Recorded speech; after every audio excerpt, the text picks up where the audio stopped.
James Carter's apartment was a sanctuary of organized chaos, the desk perpetually strewn with research papers and coffee-stained notebooks. The invitation arrived on an otherwise uneventful Monday morning, slid under his door without a knock. The envelope bore the distinctive emblem of the Oceanographic Institute of Boston, slightly smudged, as if it had traveled great distances. Carter frowned, brushing away remnants of a cold bagel from the desk before tearing it open. The letter inside was brief, yet brimming with urgency. "James, I trust this letter finds you well. A discovery of monumental importance has come to light, and your expertise is indispensable. This is unlike anything we've encountered before, a find that challenges all we understand about the ocean, the Earth, and perhaps more. Meet me at Pier 14, Boston Harbor, this Friday. There's no time to waste. Dr. Arthur Graves." James's heart quickened. Dr. Arthur Graves wasn't just a former mentor. He was a legend in oceanographic circles, a man whose relentless pursuit of knowledge often strayed into the obsessive and unorthodox. Graves had been Carter's idol during grad school, his name synonymous with breakthroughs and whispered controversies. James stared at the letter for a long moment. Curiosity burned brighter than caution. By Friday morning, he found himself walking along the fog-shrouded docks, the silhouette of the SS Prometheus looming ahead. It was a research vessel he'd only read about, equipped with state-of-the-art submersibles and technology capable of exploring the deepest parts of the ocean. The ship felt out of place, a futuristic fortress surrounded by decrepit fishing boats and rusty barges.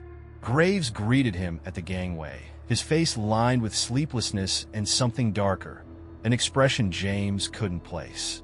The older man's handshake was firm but hurried, his eyes darting as if searching for unseen watchers. "James," he said, leading him aboard, "I'm glad you came.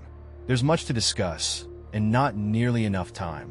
Inside the Prometheus, James met the rest of the crew in the sterile brightness of the briefing room. Dr. Lauren Fields, a marine biologist with a sharp wit and guarded demeanor, barely looked up from her tablet. Joe Sanders, the ship's technician, gave a curt nod, his calloused hands tinkering with a coffee machine.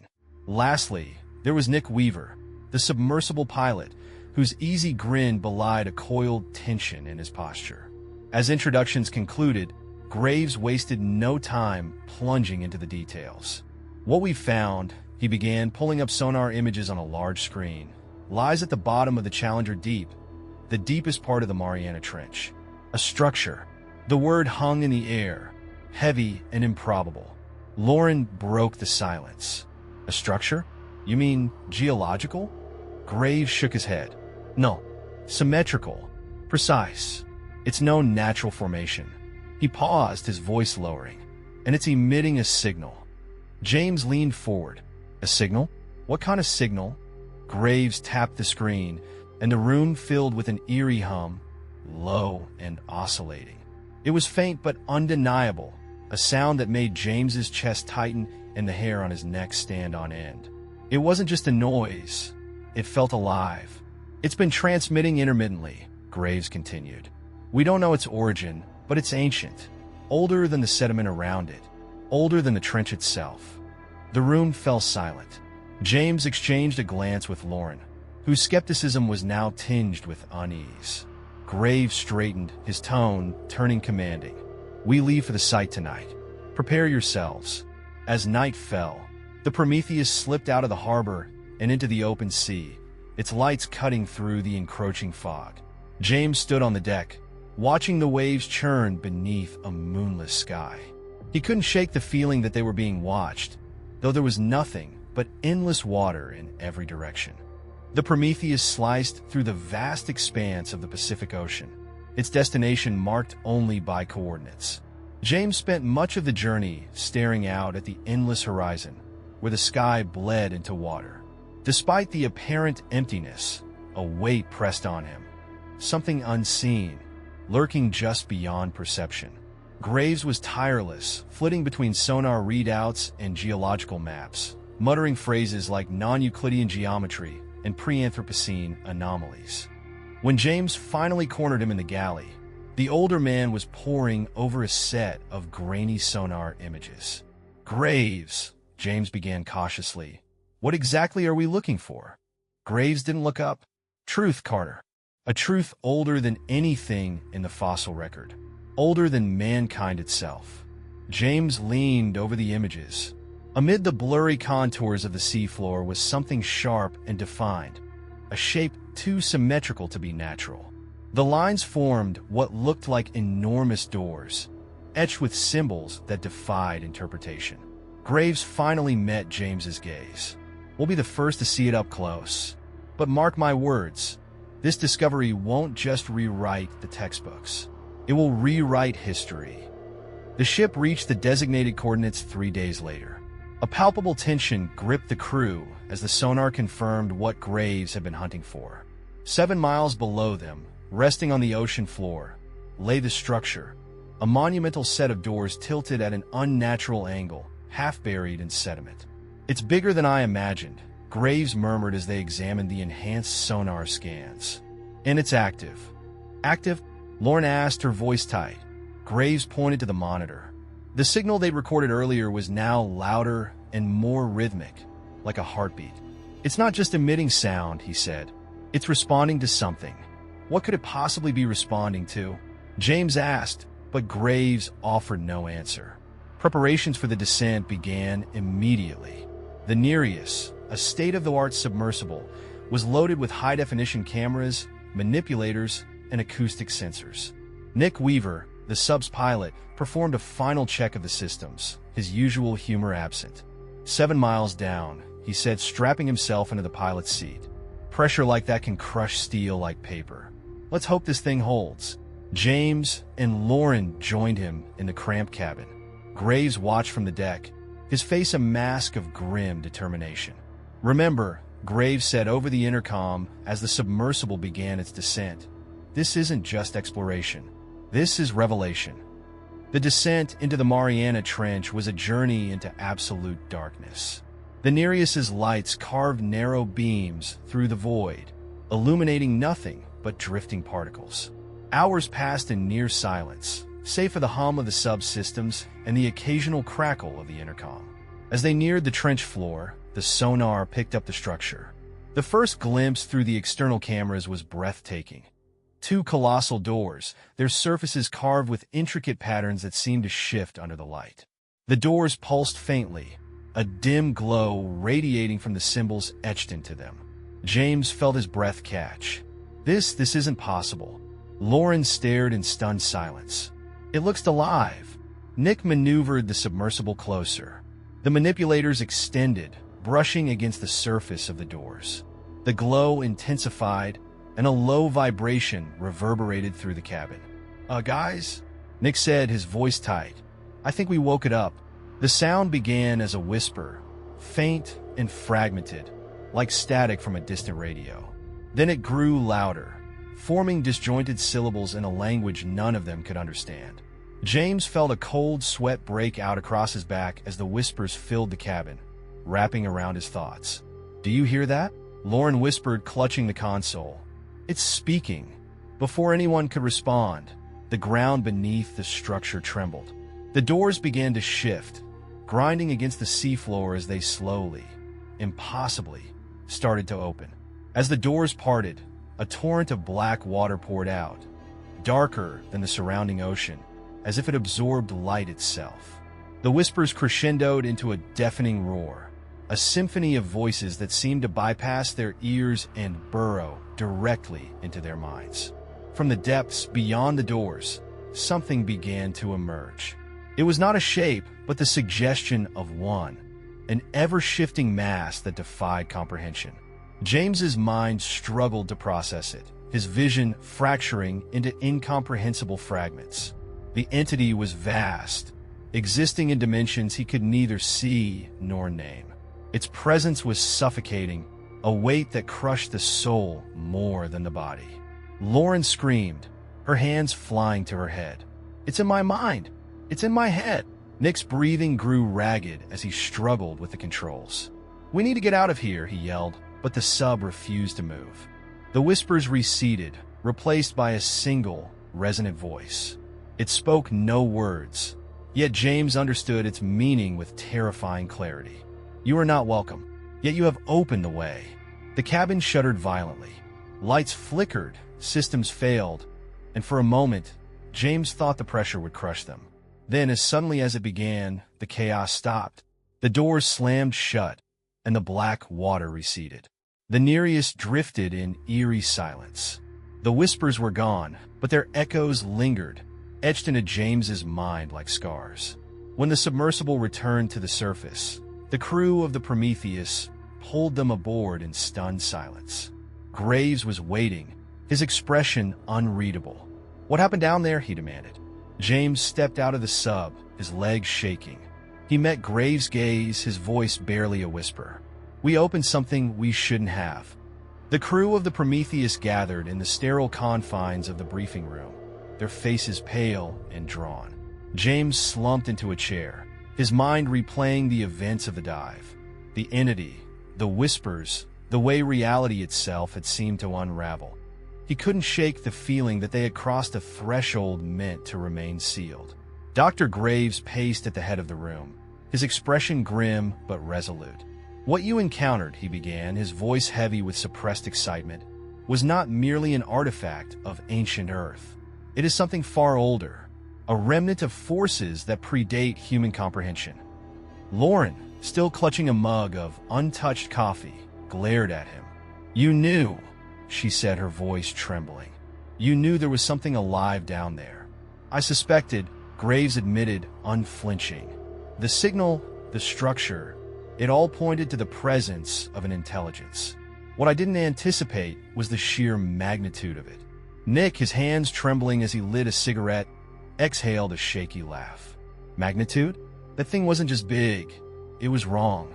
Like it didn't belong in this world." "It doesn't," Graves replied. "That's precisely the point." Over the next few hours, Graves shared fragments of his research, pieced together from sonar readings, historical texts, and myths he had uncovered during his years of study. He spoke of ancient civilizations that had whispered of great sleepers in the deep, beings sealed away by forces long forgotten. The Mariana Trench, he explained, was not merely a geological feature. It was a prison. James felt a chill creep up his spine. A prison for what? Graves hesitated, his gaze distant. "For something we were never meant to disturb." Lauren slammed her mug onto the table. "You've damned us all. Whatever we saw, whatever we released, it's out there now." Graves shook his head. "No." The doors closed. Whatever lies beyond them remains contained for now. But the unease in his voice betrayed him. That night, James retreated to his quarters, desperate for sleep. But when his head hit the pillow, the whispers returned. Faint at first, like the rustle of leaves, but growing louder with each passing moment. They spoke no language he could identify, yet their meaning seeped into his mind. "You have seen, you have awakened, and now you are ours." James bolted upright, his heart pounding. The room was silent, save for the hum of the ship's engines. He rubbed his temples, trying to dispel the echoes of the voices, but they lingered like an unwelcome guest. Across the hall, Lauren sat on her bed, staring at the blank wall. Her laptop lay open beside her, its screen filled with notes she had tried and failed to make sense of. The patterns from the doors danced in her mind, a language just out of reach. She felt as though they were watching her, waiting for her to unravel their secrets. The following day, strange phenomena began to plague the Prometheus. The ship's instruments, once precise and reliable, began to fail. Compasses spun wildly, and sonar emitted bursts of static interspersed with faint, rhythmic pulses. Joe Sanders, the ship's technician, tried to remain pragmatic. "It's just interference," he muttered, tinkering with the wiring. But even he couldn't explain why the ship's lights flickered or why the water around the vessel seemed to shimmer with an unnatural glow. Lauren approached him as he worked. "Have you heard anything?" she asked hesitantly. Joe paused, wiping his hands on a rag. "Like what?" "Voices," she whispered. "Whispers." Joe stiffened but shook his head. "You've been through hell. Your mind's playing tricks on you." But when he turned back to his tools, his hands were trembling. That evening, The whispers became undeniable. James was on deck, staring at the horizon, when he heard them again. This time, they weren't confined to his mind. They drifted across the water, faint but insistent, carried on the breeze like a lament. Lauren joined him, her face ashen. "You hear it too, don't you?" He nodded, his throat dry. "It's louder now." Nick appeared behind them, his expression unreadable. "It's coming from the trench." Lauren turned to him, incredulous. "How do you know?" He pointed to the ship's instruments, which displayed a repeating signal, an exact replica of the pulse they had detected at the doors. "It's calling us back." Graves convened the crew in the briefing room, his voice resolute. "We must return to the site." "No, loud snap. We barely escaped the first time. Going back is suicide." Graves slammed a hand on the table. "We have no choice. The signal is intensifying. Whatever is happening down there, we're a part of it now. If we don't investigate, we risk leaving it unchecked." James wanted to argue, but couldn't deny the truth in Graves' words. The signal wasn't just a call, it was a warning. Reluctantly, the crew prepared for another descent. As the Nereus was readied, James felt a growing sense of dread. The black water, the shifting entity, the way it had spoken directly to his mind, it all pointed to something far beyond human comprehension. And yet, they were plunging back into the abyss, compelled by forces they couldn't understand. As the submersible descended once more, the darkness seemed thicker, more oppressive. The lights barely pierced the void, illuminating only the occasional drifting creature. But the signal grew louder, guiding them back to the doors. When they reached the trench floor, James's heart sank. The doors were open.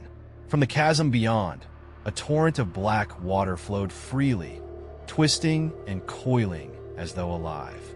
The whispers returned, deafening now, each voice layered with malice and despair.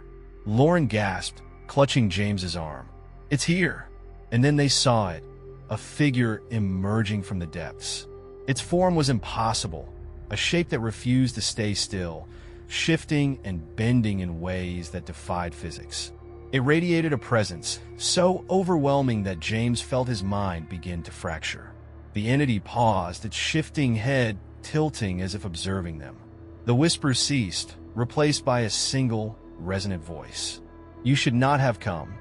The voice reverberated through the cabin of the Nereus, its resonance not confined to sound, but penetrating their very thoughts.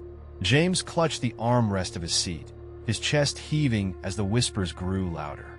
The entity before them loomed impossibly large, its form shifting, dissolving, and reforming in patterns the mind refused to grasp. Nick's hands trembled on the controls.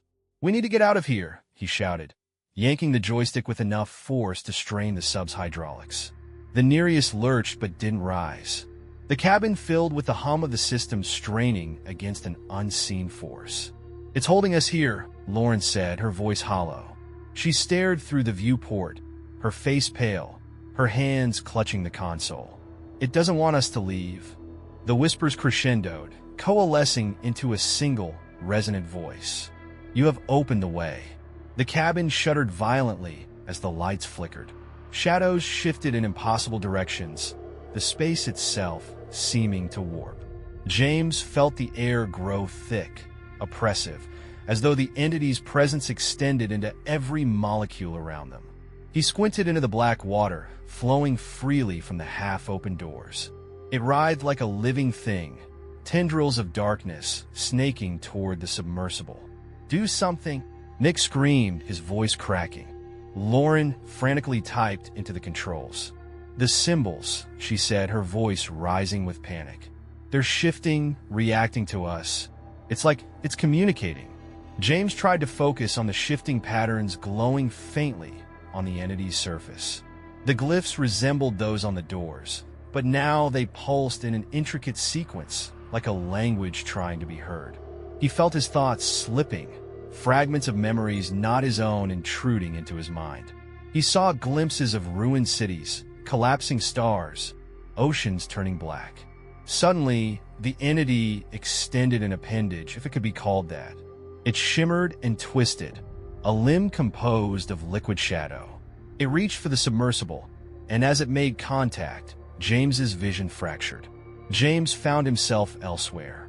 Not in the Nereus, not even in his body. He floated in a vast, alien landscape, where the sky churned with unrecognizable colors and the ground writhed as if alive. Towering monoliths dotted the horizon, their surfaces etched with glyphs that pulsed faintly, whispering truths James couldn't comprehend. At the center of this impossible expanse loomed the entity, its form now clearer, yet still undefinable. It radiated power, its very existence a contradiction. James felt his mind bending under the weight of its presence. "You have seen," the voice echoed in his thoughts. "You have awakened what should have remained forgotten." James tried to speak, to ask what it meant, but no sound escaped him. The entity turned, and he felt himself hurled backward, falling through the void, tumbling toward. He gasped, his lungs burning. The cabin of the Nereus came back into focus, the lights flickering weakly. Lauren was slumped in her seat, clutching her head, her breathing ragged. Nick stared blankly at the controls, his face pale and drenched in sweat. "What was that?" James managed to say, his voice hoarse. Lauren didn't respond. Her hands trembled as she pointed out the viewport. The black water was receding, flowing back toward the now-shut doors. The entity was gone. Nick exhaled sharply, slamming a fist against the controls. "Let's get the hell out of here." This time, the submersible obeyed. As the Nereus ascended, James felt a gnawing sense of dread. They had survived the encounter, but something had changed. The entity hadn't attacked them. It had warned them. Back aboard the Prometheus, the crew scrambled to pull the Nereus onto the deck. James staggered out of the hatch, his legs shaking. Lauren followed, clutching her arm as though injured, though her wounds were not physical. Graves approached, his expression a mix of fear and anticipation. "What did you see?" he demanded. "What lies beyond the doors?" James stared at him, his mind still reeling. "It wasn't just a structure. It's alive, and it's watching." Graves' eyes lit up, his excitement unrestrained. "Describe it. The patterns, the symbols. Did it communicate?" "Communicate?" Lauren snapped, her voice shaking. "It tore through our minds like we were nothing. We should have never gone down there." Nick, lighting a cigarette with trembling hands, muttered, "It's a miracle we made it back at all." Graves ignored them, turning back to the data from the dive. "This changes everything," he murmured, more to himself than to anyone else. James stepped forward, grabbing his arm. "You don't understand. It's not just some discovery. That thing, it's a warning. Whatever's down there, it's not meant to be disturbed." Graves shook him off. "Truth always comes at a price, Carter." Over the next few days, the ship's atmosphere grew increasingly oppressive. The whispers followed James, growing louder each night, their fragmented words more coherent. Lauren became withdrawn, refusing to leave her cabin. Nick drowned himself in alcohol, his once lively demeanor replaced by hollow silence. Even the ship itself seemed to groan under the weight of something unseen. Instruments failed unpredictably, compasses spun wildly, and the sonar emitted bursts of static interspersed with faint, rhythmic pulses, the same pattern as the entity's glyphs. On the fifth night, James woke to the sound of whispers louder than ever before. They weren't confined to his mind anymore. They echoed through the corridors of the Prometheus, carried on an unnatural breeze. He stumbled out of his cabin to find Lauren standing by the porthole, her face illuminated by the faint, sickly glow of the water outside. She didn't turn as he approached. "It's awake," she said softly. James peered through the glass. The ocean wasn't dark. It was alive with movement. Shapes swirled beneath the surface, indistinct but massive, like shadows of creatures too vast to comprehend. The glow from the trench pulsed rhythmically, matching the whispers that filled the air. And then, all at once, the whisper stopped. A single phrase echoed in James's mind, cold and final. "The way is open." The porthole shattered, and the ship plunged into chaos. The shattered porthole was the first sign of unraveling.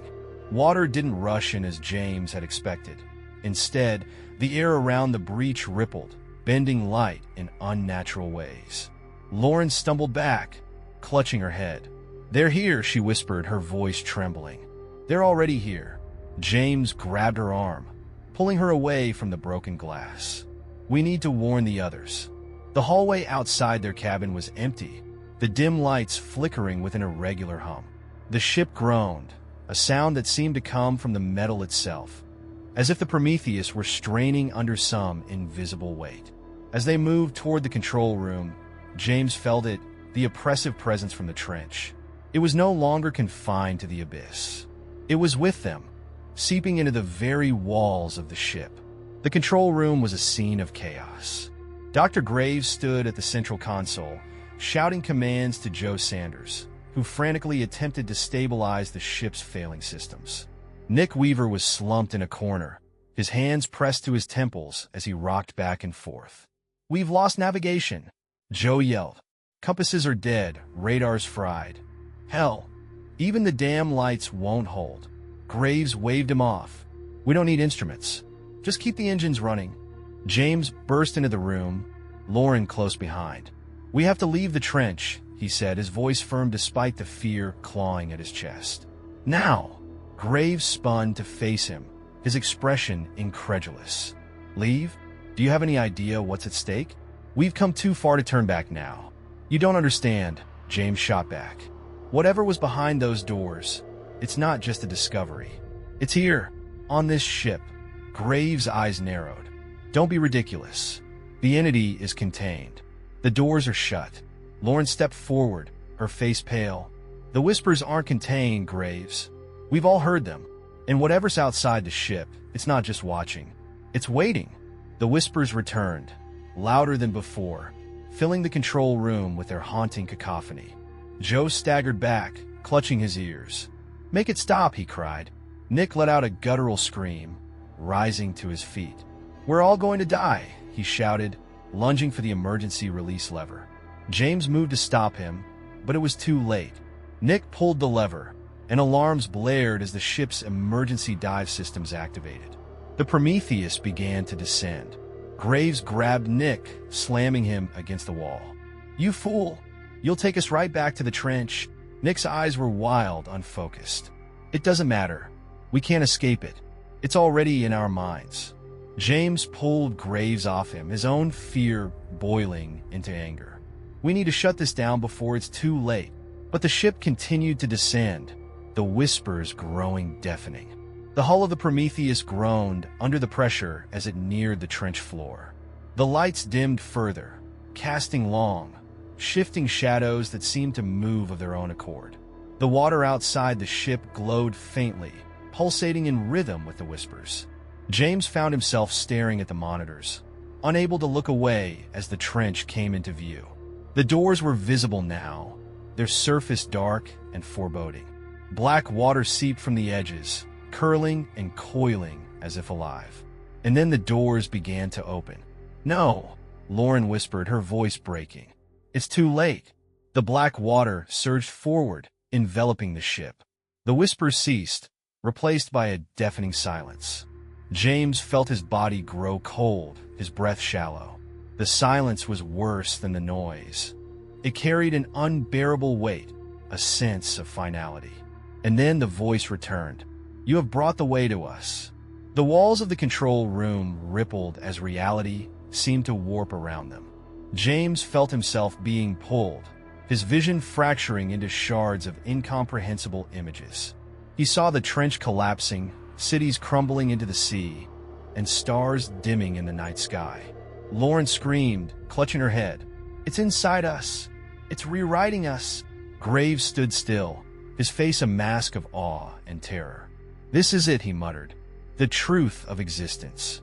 The room dissolved into chaos as the ship's systems failed completely. Sparks flew from the consoles, and the temperature plummeted. James struggled to stay conscious, his mind fraying under the weight of the entity's presence.